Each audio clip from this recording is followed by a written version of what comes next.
جب سے چھوڑا اللہ تو فرماتا وَآتُوا حَقَّهُ يَوْمَ حَصَادِهِ، فرمایا کھیتی کٹنے کے دن اس کا حق ادا کرو، جس دن کھیتی کاٹو اس دن اس کا حق ادا کرو۔ اچھا ایک وقت ہوتا تھا دیہات میں ہوتا تھا کہ فصلیں پکتی، گندم کئی دن کھیت میں پڑی رہتی، غریب آ رہا ہے ملک سے ٹوٹی دیتے پہ کوئی بار آتا پہ کوئی کلو شاید مل جاتے پتا جی میں نہ دیں ہر ایک کو جگلے مل جائے سار پورا ڈاکٹری سکون نہ کھان آئی جگہ دن کالے کو خریشن نہ لائے نا دادا جیسے دودھ والے کو دیکھ لو جب سے اس نے سارا دودھ وہاں پہ لگایا ہے چلو اسد جی میں پینے جو پینے وہ آپ ہی کا میں سے گزارا کرے لگا مگر نہیں آپ کو قدر دی جاری بند کیتی ہے تو آپ ہی کہیں پلا رہا ہے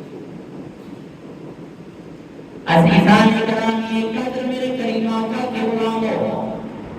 اگر جڑا بندہ کوئی بھی نبی کا غلام مسلمان جب گندم کا عشر ادا کرتا ہے دیکھتے آپ بھی مشاہدہ کرتے ہیں ہم بھی دیکھتے ہیں کئی فصلیں ایسی ہیں جو بالکل درست کھڑی ہیں حالت بارش وہاں پہ بھی آئی ہے بولے وہاں پہ بھی پڑے ہیں پوچھا جاتا ہے وجہ کیا ہے انہوں نے کہا کہ ہم عشر ادا کرتے ہیں وَآتُوا حَقَّهُ يَوْمَ حَصَادِهِ فرمایا کھیتی کے کٹنے کے دن اس کا حق ادا کرو فرمایا جب حق ادا ہوتا ہے پھر اللہ کی برکتیں آتی ہیں اللہ کی رحمتیں نازل ہوتی ہیں عشر کیا ہے فرمایا زمین سے جو پیداوار نفع کی صورت میں حاصل ہوتی ہے اس کا جو زکات نکلتی ہے اس کو عشر کہا جاتا ہے عشر کیا ہے عشر کیوں کہتے ہیں زکات کیوں نہیں کہتے فرمایا زمین کی پیداوار کا عموماً 10واں حصہ فرمایا بطور زکات جو نکالا جاتا ہے اس لیے اسے عشر کہا جاتا ہے اور جب عشر ادا کرتا ہے اللہ اکبر اللہ اس کے مال میں پھر برکت ڈال دیتا ہے قرآن فرما رہا ہے وما انفقتم من شيء فهو يخلفه وهو خير الرازقين فرمایا جو چیز تم اللہ کی راہ میں خرچ کرو وہ اس کے بدلے میں اور دے گا اور وہ بہترین رزق دینے والا ہے وہ میرا رب بہترین رزق دینے والا ہے اللہ اکبر میرے کریم آقا کے غلاموں اللہ کا قرآن بھی اس پر شاہد ہے سبحان اللہ بہتر قرآن سمجھا اپنے مال کے اللہ کی راہ میں خرچ کرتے ہیں پھر پیچھے نہ احسان رکھیں فرمایا کہ نہ تکلیف دیں فرمایا ان کا انعام ان کے رب کے پاس ہے اور انہوں نے کچھ اندیشہ نہ ہونے دیا فرمایا انہیں کوئی غم بھی نہیں ہے کوئی خوف بھی نہیں ہے جنہوں نے اللہ کی راہ میں خرچ کر دیا اب روایت سنیے حضرت سیدنا حسن رضی اللہ تعالیٰ فرماتے ہیں کہ نبی مکرم صاحب الاولاد صلی اللہ علیہ وسلم نے ارشاد فرمایا زکات دے کر اپنے مال کو مضبوط پھلوں میں کر لو یعنی مال کی زکات ادا کرو تمہارا مال مضبوط پھلوں میں چلا گیا فرمایا یاد رکھو اپنے بیماروں کا علاج صدقہ دے کر کرو آگے فرمایا کہ یاد رکھو جب بلا نازل ہو کوئی مصیبت نازل ہو فرمایا پھر دنیا ساری کر کے اس کی بارگاہ سے مدد حاصل کرو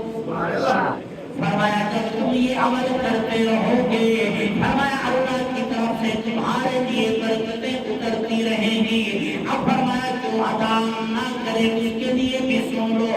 وبال کیا ہے فرمایا جو بخل کرے جو بخل کرتے ہیں اس چیز میں جو اللہ نے اپنے فضل سے دی ہر کسی اسے اپنے لیے اچھا نہ سمجھے بلکہ وہ ان کے لیے برا ہے ان قریب جس میں بخل کیا گیا فرمایا وہ ان کے گلوں کا ٹوٹ بنا کے ڈالا جائے گا وہ مال کے گلوں کا کوٹ بن جائے گا. اس لیے قرآن فرماتا ہے مثل الذین ينفقون اموالهم فی سبیل اللہ کمثل حبۃ انبتت سبع سنابل فی کل سنبلۃ مئۃ حبۃ. فرمایا مثال ان لوگوں کی جو اللہ کی راہ میں خرچ کرتے ہیں کمثل حبۃ انبتت سبع سنابل. فرمایا ایک پانی کے بدلے اللہ 70 پانیاں دیتا ہے. فی کل سنبلۃ مئۃ حبۃ. فرمایا پھر وہ ایک پانی کے اندر 100 دانہ بھی رکھ دیتا. فرمایا اللہ یضاعف لمن یشاء. فرمایا اگر وہ چاہے تو اس سے بھی بڑھا سکتا ہے. اللہ اکبر. میرے کریم آقا علیہ الصلوۃ والسلام کے غلاموں فرمایا یاد رکھ لو جب تک تم اللہ رسول کا حق ادا کرتے رہو گے فرمایا پھر اللہ کی طرف سے تمہارے لیے فوائد اترتے رہیں گے. روایت ہے کہ نبی اکرم صلی اللہ علیہ وسلم نے فرمایا خشکی اور تری میں جو مال ضائع ہوتا ہے وہ زکات نہ دینے کی وجہ سے ہوتا ہے. وہ زکات نہ دینے یعنی وہ عشر نہ نکالنے کی وجہ سے. اور یاد رکھیں جو کاشتکاری کر رہا ہے عشر اس پر ہے. جو کاشتکاری کر رہا ہے جو کاشت کا مالک ہے عشر اس پر ہے. فرمایا زمین سے جو نفع دیا جائے گا فرمایا نہر سے سیراب کیا جائے بارش سے سیراب کیا جائے فرمایا ان کی ندی نالے سے سیراب کیا جائے فرمایا اس کا 10واں حصہ ہے. فرمایا جو ٹیوب ویل سے سیراب کیا جائے اس کا 20واں حصہ ہے. اسلام کتنی آسانی فرماتے ہیں. یہ نہیں فرمایا کہ وہ ٹیوب ویل چلا کر بھی 10واں حصہ نکالے گا. نہیں فرمایا پھر وہ 20واں حصہ دے گا. اسلام چاہتا ہے کہ تم اللہ رسول کی رضا کے لیے خرچ کرو پھر اللہ تمہاری مدد فرمائے گا. اللہ کے حضور دعا ہے کہ اللہ ہمیں سمجھنے اور عمل کی توفیق نصیب فرمائے.